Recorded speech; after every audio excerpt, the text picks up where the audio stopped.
जय हिंद। स्टडी बसेरा के नए वीडियो में आप सभी का हार्दिक स्वागत है। चैनल पर नए तो चैनल को सब्सक्राइब कर लीजिएगा। वीडियो को पसंद आता है वीडियो को लाइक और शेयर भी करते चलिएगा। अपने स्टडी ग्रुप में अपने फ्रेंड रिलेटिव के साथ जरूर शेयर भी करते चलिएगा। चलिए स्टार्ट करते हैं आज का धमाकेदार प्रश्न। Current affairs. नोबेल शांति पुरस्कार 2024 की घोषणा हो चुकी है। किसे दिया गया है? बहुत ही इंपॉर्टेंट प्रश्न है। कहानी सुनकर थोड़ी सी रोंगटे खड़े हो जाएंगे आपके। निहोन हिडेनक्यो ये संगठन है, जापानी संगठन है। इसकी स्थापना 1956 में हुई थी। निहोन हिडेनक्यो संगठन को दिया गया है। यह संगठन क्या काम करता है? जब हिरोशिमा में 6 अगस्त 1945 में परमाणु बम से हमला किया गया था और नागासाकी में 9 अगस्त 1945 में परमाणु हमला हुआ था। परमाणु हमला होने के बाद कितने भयानक मुसीबतों का सामना करना पड़ता है, पीढ़ी दर पीढ़ी मुसीबतों का सामना करना पड़ता है। इसका वास्तविक इंटरव्यू लेकर जो उसके बाद हिरोशिमा और नागासाकी यानी जापान में जो परमाणु हमले के बाद जो लोग मर गए, तो जो मर गए लाखों लोगों की मृत्यु हो गई, लाखों लोग रेडिएशन से प्रभावित होकर अपंग हो गए। उसके बाद जो जीवित बचे थे, उनमें जो जीवित बचे थे उस समूह का नाम भी रखा गया था हिबाकुसा। तो हिबाकुसा ग्रुप का नाम रखा गया समूह का। परमाणु हमले के बाद बचे हुए लोगों के समूह का नाम हिबाकुसा रखा गया था। तो ये भी समझ लीजिए हिबाकुसा ग्रुप को भी समर्पित थी यह नोबेल शांति पुरस्कार 2024 का। तो इसमें क्या किया जाता है? निहोन हिडानक्यो ग्रुप द्वारा, समूह द्वारा, कि जो बचे हुए हिबाकुसा जो ग्रुप के हैं इनका वास्तविक साक्षात्कार किया जाता है, इंटरव्यू लिया जाता है और लोगों को, दुनिया के लोगों को परमाणु हमले से होने वाले नुकसान से जागरूक किया जाता है। उनको जानकारी दी जाती है कि परमाणु हमला नहीं होना चाहिए। एक बार हो चुका है तो हो चुका है, परंतु इसके बाद परमाणु हमला तो हुआ नहीं है। 2025 में जापान पर परमाणु हमले हुए 80 वर्ष हो जाएंगे। इसे भी ध्यान रखिएगा, 80 वर्ष हो जाएंगे। तो किसे दिया? जापानी समूह है निहोन हिडानक्यो। नोबेल शांति पुरस्कार किसके द्वारा दिया जाता है? तो नॉर्वेजियन संसद द्वारा गठित समिति द्वारा दिया जाता है। यह पुरस्कार नॉर्वे की राजधानी ओस्लो में दिया जाता है। 2023 का नोबेल पुरस्कार ईरानी महिला कार्यकर्ता नरगिस मोहम्मदी को दिया गया था। 2023 का नोबेल शांति पुरस्कार ईरानी महिला कार्यकर्ता नरगिस मोहम्मदी को दिया गया था। शांति नोबेल पुरस्कार के डिजाइन किसने किया था? शांति का नोबेल पुरस्कार का जो डिजाइन है, इसमें जो अल्फ्रेड नोबेल की जो मूर्ति बनी हुई, जो स्ट्रक्चर बना हुआ है, वो बाकी नोबेल पुरस्कारों से अलग है। इसे भी ध्यान रखिएगा। मूर्तिकार कौन थे? नॉर्वे के मूर्तिकार गुस्ताव विंजलैंड थे। गुस्ताव विंजलैंड थे। कहाँ के? तो नॉर्वे के गुस्ताव विंजलैंड ये नोबेल शांति पुरस्कार के पदक के डिजाइन करता थे। अन्य पुरस्कारों से अलग मुद्रा में दिखाया गया है। पहले विजेता कौन थे शांति नोबेल पुरस्कार के विजेता? 1901 में हेनरी डुनांट थे पहले नोबेल पुरस्कार शांति विजेता। सबसे कम उम्र की शांति विजेता कौन है? नोबेल शांति विजेता मलाला यूसुफजई। 17 वर्ष की उम्र में उन्होंने नोबेल पुरस्कार जीता था 2014 में। किसके साथ? कैलाश सत्यार्थी के साथ। इसे भी ध्यान रखिएगा। सर्वाधिक उम्र के विजेता कौन है? जोसेफ रॉटव्लेट। 87 वर्ष की उम्र में इनको 1995 में नोबेल शांति पुरस्कार मिला था। जोसेफ रॉटव्लेट 87 वर्ष की उम्र में। पहली महिला शांति विजेता कौन है? शांति नोबेल पुरस्कार विजेता बर्था वॉन सटनर। 1905 में इनको नोबेल शांति पुरस्कार मिला था। भारतीय नोबेल शांति विजेता कौन है? तो मदर टेरेसा और कैलाश सत्यार्थी। मदर टेरेसा को शांति नोबेल पुरस्कार 1979 में और कैलाश सत्यार्थी को 2014 में नोबेल शांति पुरस्कार किसके साथ मिला संयुक्त रूप से? मलाला यूसुफजई। 2014 में दोनों को संयुक्त रूप से प्रदान किया गया था, कैलाश सत्यार्थी और मलाला यूसुफजई को। ये संगठन का इमेज है जो जापानी संगठन को नोबेल शांति पुरस्कार 2024 से नवाजा गया है। निहोन हिडानक्यो ये इमेज है।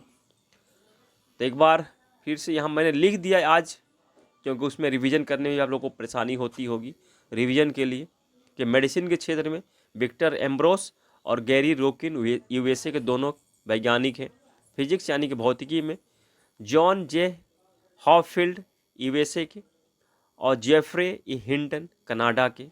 और जेफरे ई हिंटन को एआई का गॉड फादर भी कहते हैं, गॉड फादर ऑफ एआई भी कहते हैं, आर्टिफिशियल इंटेलिजेंसी। एआई का फुल फॉर्म क्या होता है? आर्टिफिशियल इंटेलिजेंसी के गॉड फादर किनको कहते हैं? जेफरे हिंटन को। केमिस्ट्री का नोबेल पुरस्कार 2024 का किन्हें दिया गया है? David Baker, Demis Hassabis, John Jumper. Literature का 2024 का हान कांग, साउथ कोरिया की लेखिका को दिया गया है। पीस शांति नोबेल पुरस्कार किसे दिया गया है? जापानी संगठन निहोन हिडानिक्यो को दिया गया है। अब 5 नोबेल पुरस्कारों की घोषणा हो चुकी है। अब एक नोबेल पुरस्कार इकोनॉमिक्स का बच गया है, तो इसका इकोनॉमिक्स का नोबेल पुरस्कार की घोषणा कब होगी? तो 14 अक्टूबर को, यानी कि सोमवार के दिन होगी। और ये जो 5 नोबेल पुरस्कार की घोषणा हो चुकी है, प्रत्येक वर्ष इसी क्रम में नोबेल पुरस्कार की घोषणा होती है। और ये 5 नोबेल पुरस्कार अल्फ्रेड नोबेल जी के वसीयत में दर्ज है, वसीयत में लिखा हुआ है। इकोनॉमिक्स का नोबेल पुरस्कार उनके वसीयत में नहीं लिखा हुआ, इसे भी ध्यान रखिएगा। चलिए नेक्स्ट पॉइंट पे। नेक्स्ट पॉइंट है कैमूर वन्यजीव अभयारण्य कहाँ है? तो बिहार में है। अब बिहार का यह दूसरा टाइगर रिजर्व बनने वाला है, इसकी घोषणा हो सकती है। बिहार में एकमात्र टाइगर रिजर्व है वाल्मीकि टाइगर रिजर्व। यह किस जिले में पड़ता है वाल्मीकि टाइगर रिजर्व? आप लोग कमेंट में बताइएगा। कैमूर अभयारण्य बिहार का सबसे बड़ा अभयारण्य है, इसे भी ध्यान रखिएगा, और इसे टाइगर रिजर्व घोषित करने की योजना बन रही है। चलिए नेक्स्ट पॉइंट पे चलते हैं। कल के वीडियो में हम लोगों ने रतन नवल टाटा जी के बारे में पढ़ा था। ये टाटा ट्रस्ट के चेयरमैन थे, तो इनके जाने के बाद इन्होंने अपना उत्तराधिकारी नियुक्त नहीं किया था, तो इनके उत्तराधिकारी कौन है? नियुक्ति हो चुकी है। टाटा ट्रस्ट के नए चेयरमैन की नियुक्ति हो चुकी है। कौन है? नोवेल टाटा। नोवेल टाटा कौन है? तो नोवेल टाटा रतन टाटा के सौतेले भाई हैं। और इसके साथ ही टाटा ट्रस्ट के चेयरमैन बनने के साथ ही नोवेल टाटा सर रतन जी टाटा ट्रस्ट और सर दोराब जी टाटा ट्रस्ट के प्रमुख भी बन जाएंगे। ये भी टाटा ट्रस्ट की ही संस्था है। और टाटा सन्स के चेयरमैन कौन है? सन्स के चेयरमैन एन चंद्रशेखरन है, इसे भी ध्यान रखिएगा। एन चंद्रशेखरन टाटा सन्स के चेयरमैन है, और टाटा ट्रस्ट के चेयरमैन नोवेल टाटा बन गए। दोनों का नाम इंपॉर्टेंट है, ध्यान रखिए दोनों। अब यहाँ समझ लेते हैं, पारसी धर्म को मानने वाले थे रतन टाटा जी। इनका निधन हो गया है 9 अक्टूबर 2024 में। और ये पारसी धर्म को मानते हैं। तो पारसी धर्म में अंतिम संस्कार क्या होता है? वे दफनाते भी नहीं है, जो शव होती है उसे दफनाते भी नहीं है और जलाते भी नहीं है। वे शव को कहाँ रखते हैं? टावर ऑफ साइलेंस, एक बड़ी बिल्डिंग बनी हुई थी पहाड़ों के ऊपर में, सुनसान जगह पर बड़ी बिल्डिंग बनी हुई होती है, और ऊपर में स्थान होता है जमीन पर उस पर रखने का। टावर ऑफ साइलेंस इसे कहा जाता है, और इस पर रख दिया जाता है शव को, और यह गीदों के लिए छोड़ दिया जाता है। प्रकृति को, इनका कहना है कि प्रकृति से हम आए हैं, प्रकृति को हम वापस कर रहे हैं। गिद्ध इसे इन शवों को खाकर खत्म कर देते हैं। तो परंतु रतन टाटा जी का अंतिम संस्कार पारसी रिवाज से नहीं हुआ है। क्यों नहीं हुआ? क्योंकि गीदों की संख्या जो है अभी कम हो गई है, तो इसलिए अब पारसी समुदाय भी अपने इस रिवाज को, जिसे कि इस रिवाज को अंतिम संस्कार के पारसी धर्म में जो अंतिम संस्कार होता है उसे क्या कहते हैं? दोख में नाशनी कहते हैं अंतिम संस्कार जो होता है। तो दोख में नाशनी जो रिवाज है इसे छोड़ते जा रहे हैं। नेक्स्ट पॉइंट है, जम्मू कश्मीर में 3 चरण में चुनाव हुए थे, हम लोगों ने बहुत बार पढ़ा है, 18 सितंबर, 25 सितंबर और 1 अक्टूबर को। और हरियाणा में 1 चरण में चुनाव संपन्न हुए थे 5 अक्टूबर को। और चुनाव परिणाम दोनों ही जगह के, जम्मू कश्मीर और हरियाणा के चुनाव परिणाम 8 अक्टूबर को आए थे। विधानसभा चुनाव की बात कर रहा हूँ। तो जम्मू कश्मीर की नेशनल कॉन्फ्रेंस पार्टी सबसे अधिक सीट लेकर आई। उमर अब्दुल्ला और फारूक अब्दुल्ला की जो पार्टी है, इन्होंने सीट जीता है 42 सीट, 42 विधानसभा सीटों पर। 90 विधानसभा सीटों पर चुनाव हुई थी, 90। जम्मू कश्मीर में टोटल 114 विधानसभा सीटें हैं, परंतु 90 विधानसभा सीटों पर चुनाव हुए थे। आपको कमेंट में यह बताना है कि बाकी विधानसभा सीटों पर जो 24 विधानसभा सीट बची हुई है उस पर चुनाव क्यों संपन्न नहीं हुए। नेशनल कॉन्फ्रेंस ने 42, बीजेपी ने जम्मू कश्मीर में भी अच्छा प्रदर्शन किया है, 29 सीट लाई है। इंडियन नेशनल कांग्रेस यानी कि हाथ छाप पंजा छाप 6 सीटों पर विजय हासिल की है। पीडीपी ने 3 सीटों पर विजय हासिल की है। आम आदमी पार्टी ने भी अपना जम्मू कश्मीर में खाता खोल लिया है, 1 सीट पर जीत दर्ज की है, 1 विधानसभा सीट पर। हरियाणा में बीजेपी का प्रदर्शन जबरदस्त है। हरियाणा में सरकार भी बीजेपी की ही बन रही है।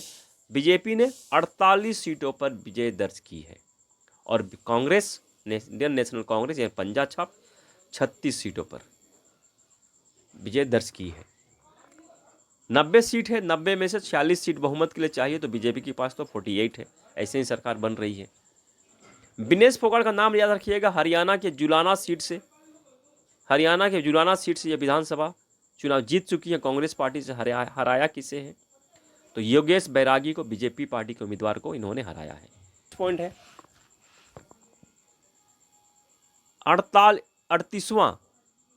38वां नेशनल गेम का आयोजन 28 जनवरी से 14 फरवरी 2025 में होगा। कहाँ होगा? उत्तराखंड में होगा। पहला नेशनल गेम कब हुआ था? 1924 में, लाहौर, पाकिस्तान में। ये पॉइंट ध्यान रखिएगा। पहला नेशनल गेम कहाँ हुआ? तो ऑप्शन में लाहौर रहेगा, लेकिन आपको समय कि नेशनल गेम लाहौर में क्यों होगा, तो लाहौर में हुआ था पहला नेशनल गेम 1924 में। उस समय 1924 में जो पहला नेशनल गेम हुआ था, तो उसे नेशनल गेम उस समय नहीं कहते थे, उसमें नाम रखा गया था अखिल भारतीय ओलंपिक खेल। अखिल भारतीय ओलंपिक खेल कहा जाता था। तो प्रश्न अगर बनेगा तो प्रश्न ये बनेगा कि पहला नेशनल गेम कहाँ हुआ था। सिंपल सा प्रश्न है, ऑप्शन में लाहौर भी रहेगा, तो हमारे दिमाग में आएगा ही नहीं कि लाहौर में हो ही नहीं सकता है कि नेशनल गेम है। तो लाहौर जो है पाकिस्तान का, वहाँ हुआ था। 9th एडिशन का जो नेशनल गेम है वह मुंबई में हुआ था। 1940 में। उसी समय इसका नाम नेशनल गेम कर दिया गया था, 1940 में 9th एडिशन के समय में। इसका आयोजन करता कौन है? कौन आयोजन करवाते हैं? तो इंडियन ओलंपिक एसोसिएशन द्वारा इसका आयोजन किया जाता है नेशनल गेम का। इंडियन ओलंपिक एसोसिएशन की स्थापना 1925 में हुई थी। मुख्यालय न्यू दिल्ली में है। इसके प्रमुख कौन है? PT Usha national Olympic association के प्रमुख हैं। सितंबर महीने का एमसीक्यू के फॉर्म में करंट अफेयर्स अपलोड हो चुका है। बहुत स्टार्टिंग में, अक्टूबर के शुरू में ही, स्टार्टिंग में ही अपलोड हो गया था। अगर आपने इस वीडियो को नहीं देखा है तो जरूर देख लीजिएगा। बहुत इंपॉर्टेंट प्रश्नों का, 86 प्रश्नों का, हाई लेवल के प्रश्नों का यह सीरीज है। चलिए नेक्स्ट पॉइंट पे चलते हैं। पी वेणुगोपाल कौन है? तो पी वेणुगोपाल भारत में पहला हृदय प्रत्यारोपण यानी कि हार्ट ट्रांसप्लांट करने वाले वैज्ञानिक डॉक्टर हैं। पी वेणुगोपाल, इनका निधन 8 अक्टूबर 2024 को हो गया है। भारत में पहला हृदय प्रत्यारोपण इन्होंने किया था। इन्हें पद्म भूषण पुरस्कार 1998 में मिल चुका है। चलिए नेक्स्ट पॉइंट पे चलते हैं। नेक्स्ट पॉइंट है शेफाली वर्मा महिला क्रिकेटर हैं। इन्होंने एक रिकॉर्ड बनाया है। महिला T20 इंटरनेशनल क्रिकेट में 2000 रन बनाने वाली सबसे युवा खिलाड़ी बन गई है। इनकी उम्र क्या है? अभी 20 वर्ष 255 दिन में इन्होंने यह रिकॉर्ड बनाया, 2000 रन बना लिया है।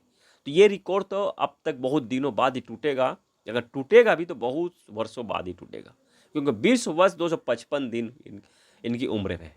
इन्होंने रिकॉर्ड किसका तोड़ा है? गैबी लेविस, जो कि आयरलैंड की महिला प्लेयर थी। इन्होंने रिकॉर्ड बनाया था। 23 वर्ष 35 दिन में 2000 रन पूरे किए थे T20 इंटरनेशनल में। गैबी लेविस, आयरलैंड की प्लेयर। चलिए नेक्स्ट पॉइंट पे चलते हैं। नेक्स्ट पॉइंट है ये वार क्या है? पुस्तक है। ये राइटर कौन है? बॉब वुडवार्ड ये राइटर है। इस पुस्तक में डोनाल्ड ट्रंप की चर्चा की गई है। डोनाल्ड ट्रंप पर केंद्रित ये पुस्तक वॉर, ये नाम ध्यान रखिएगा। चलिए नेक्स्ट पॉइंट पे चलते हैं। नेक्स्ट पॉइंट है IBSAMAR अभ्यास, युद्ध अभ्यास 2024। इसका आयोजन किसके बीच होता है? तो भारत, ब्राज़ील, साउथ अफ्रीका के बीच।